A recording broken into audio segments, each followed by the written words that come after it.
नमस्ते, मेरा नाम निकिता है और आप देख रहे हैं बोलता हिंदुस्तान। आज सवाल ये नहीं है कि कौन हिंदू है और कौन मुसलमान। आज सवाल ये है कि राजनीति में असली चेहरा कौन सा है और नकाब कौन सा।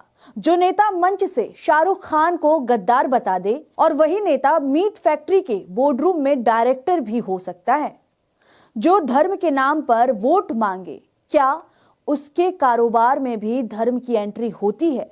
उत्तर प्रदेश की सियासत में आज ऐसा ही एक सवाल आग की तरह फैल रहा है और सवाल सीधे बीजेपी के पूर्व विधायक संगीत सोम से पूछा जा रहा है। उत्तर प्रदेश की राजनीति में आज सवाल सिर्फ हिंदू और मुसलमान का नहीं है, सवाल है कथनी और करनी के फर्क का। एक तरफ मंच से फिल्म अभिनेता शाहरुख खान को गद्दार कहा जाता है और दूसरी तरफ आरोप है कि वही नेता मीट के कारोबार में डूबे हुए हैं। नाम है बीजेपी के पूर्व विधायक संगीत सोम और आरोप लगाने वाले हैं सरधना से समाजवादी पार्टी के विधायक अतुल प्रधान। सरधना सीट जहां 2022 के विधानसभा चुनाव में सपा उम्मीदवार अतुल प्रधान ने बीजेपी के दिग्गज नेता संगीत सोम को शिकस्त दी। तभी से दोनों नेताओं के बीच सियासी तलवारें खींची हुई हैं। लेकिन इस बार हमला सिर्फ बयानबाजी का नहीं बल्कि आरोपों की फाइल खोल दी गई है। सपा विधायक अतुल प्रधान ने क्या कुछ कहा है, एक बार आप भी सुन लीजिए। ये बेवरेज कंपनी है, ये यमुना बेवरेज पोंटा साहिब में शराब की फैक्ट्री। शराब, मीट, मछली, बीफ, भैंस कटान, बकरी कटान की परमिशन, ऊंट कटने की परमिशन। अच्छे हिंदूवादी हो तुम भाई, बहुत तकड़े हिंदूवादी हो। मोइन कुरैशी अब तो चला गया बेचारा, लेकिन सबसे बड़ा बीफ एक्सपोर्टर, उसकी कंपनी में डायरेक्टर, उसके साथ इकट्ठे मिलकर बीफ फैक्ट्री चलाएंगे और यहां पर आकर लोगों को गुमराह करेंगे हिंदू और मुसलमान के नाम पर, बेवकूफ बनाएंगे जनता को। मैं सरकार से मांग करता हूं कि सरकार तुरंत के तुरंत जांच करे इस चीज के ऊपर।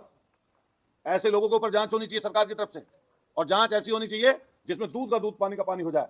ये इसलिए जरूरी है, इसलिए जरूरी नहीं है कि राजनीति में कौन बड़ा होगा कौन छोटा, ये इसलिए जरूरी है कि इंसानियत जिंदा रहे। ये इसलिए जरूरी है कि यहाँ जो हमारी गंगा जमनी तहजीब है वो कहीं ना कहीं यहाँ पर जिंदा रहे। तो सुना आपने सपा विधायक अतुल प्रधान को। सपा विधायक अतुल प्रधान ने अपने आवास पर बुलाए गए प्रेस कॉन्फ्रेंस में बीजेपी के पूर्व विधायक संगीत सोम पर एक के बाद एक कई गंभीर आरोप लगाए। अतुल प्रधान का दावा है कि संगीत सोम एक तरफ खुद को हिंदुत्व का बड़ा चेहरा बताते हैं और दूसरी तरफ मीट के बड़े कारोबारी हैं। और यहीं से शुरू होता है सबसे बड़ा सवाल। जो नेता मंच से मीट, मुस्लिम, खान और गद्दार पर भाषण देता है, उसी पर आरोप है कि वह खुद मीट के कारोबार में कई कंपनियों से जुड़ा हुआ है। अतुल प्रधान का आरोप है कि संगीत सोम मोइन कुरैशी के साथ मिलकर मीट का कारोबार करते रहे हैं। उन्होंने दावा किया है कि संगीत सोम 2 मीट कंपनियों के डायरेक्टर हैं, जबकि कुल मिलाकर 12 से 15 कंपनियों में या तो खुद संगीत सोम या उनकी पत्नी या फिर पत्नी की बहन डायरेक्टर है। अतुल प्रधान का सवाल सीधा है, जो नेता खुद मुस्लिम लोगों के साथ मिलकर मीट का कारोबार करता है, वही नेता एक मुस्लिम अभिनेता को गद्दार कहकर हिंदू मुस्लिम की सियासत क्यों करता है? यानी कारोबार में सेक्युलर और भाषण में कट्टर। मीट फैक्ट्री में धर्म नहीं दिखता, लेकिन मंच पर धर्म सबसे बड़ा हथियार बन जाता है।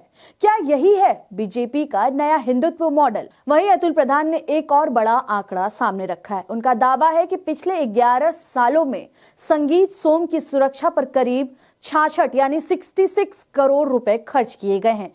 केंद्र और राज्य सरकार की ओर से सुरक्षा मुहैया कराई गई, जबकि सुरक्षा की समीक्षा होनी थी। क्या ये सुरक्षा वाकई खतरे की वजह से है या फिर राजनीतिक प्रभाव का नतीजा?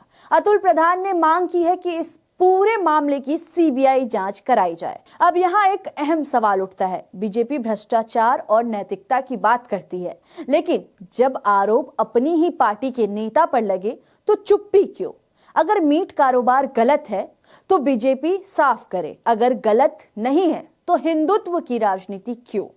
सरधना में अतुल प्रधान और संगीत सोम के बीच टकराव कोई नई बात नहीं है। 2022 के हार के बाद से यह लड़ाई और तेज होती चली गई। एक तरफ हिंदुत्व के मुद्दे तो दूसरी तरफ दस्तावेज और आरोप।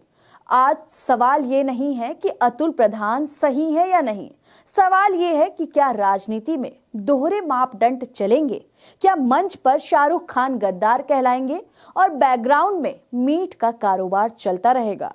और अगर आरोप गलत है तो जांच से डर क्यों? हिंदुत्व नारे से नहीं चरित्र से साबित होता है और राजनीति में सबसे खतरनाक चीज झूठा नैतिकता का सर्टिफिकेट होता है।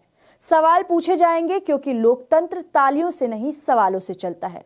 आज सरधना की सियासत ने एक बार फिर से सवाल खड़ा कर दिया है। क्या राजनीति में धर्म सिर्फ भाषणों के लिए है और कारोबार के लिए सब जायज? जो शाहरुख खान को गद्दार बताए, अगर वही मीट फैक्ट्री का डायरेक्टर निकले तो सवाल अभिनेता पर नहीं सियासत की नैतिकता पर उठता है। अतुल प्रधान ने आरोप लगाए हैं, दस्तावेज दिखाए हैं, अब गेंद सरकार के पाले में है। अगर आरोप गलत है तो फिर ये हिंदुत्व की राजनीति किस मान से बनी है? सरधना से उठी ये बहस सिर्फ दो नेताओं की नहीं, ये उस राजनीति की है जहां मंच पर नारे हैं और पर्दे के पीछे सौदे। अब देखना यह होगा कि सरकार सवालों को दबाती है या सच को सामने लाती है। कैमरा बंद होने से पहले सवाल जिंदा है, क्या धर्म की राजनीति करने वालों के कारोबार की भी जांच होगी? फिलहाल इस खबर में इतना ही है। आपको क्या लगता है इस खबर पर और अतुल प्रधान के इन सारे आरोपों पर आपकी क्या राय है? आप अपनी राय हमें कमेंट करके जरूर बताएं। तब तक के लिए देखते रहें बोलता हिंदुस्तान। शुक्रिया।